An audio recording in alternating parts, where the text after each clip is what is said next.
and I found that it was an amazing and legendary artist, custom airbrush painter from Alabama, Bo Pittman. And I started whenever I started to create content with this guitar, I would tag him or mention him because I thought it was really amazing.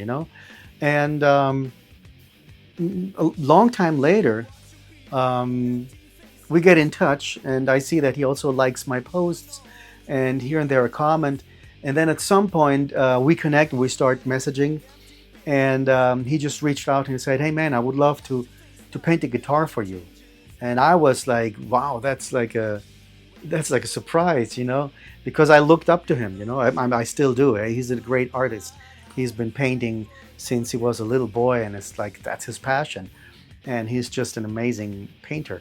And so it made sense because he had already painted for Kramer, and they had put out the series and that design, and you can find it on the website. It's The Illusionist. And then I said, it just makes sense that Bo Pittman paints again a Kramer, and this time, well, it's going to be a custom paint for me. So to make the story short, I created an idea that so that he had an idea but he could base his design on, then of course take it to wherever he wanted.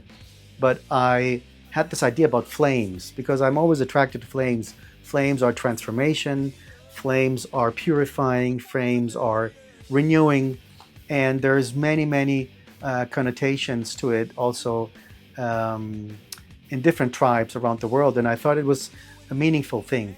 And so I created this design where this guitar was covered in flames, and then I sent it to him. I said, this is an idea. You just take it wherever you needed to take it.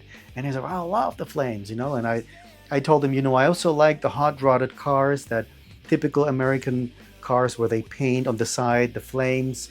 They have this like metallic colors with the flames. And I love that. I love that. So I said, man, we're on the same page.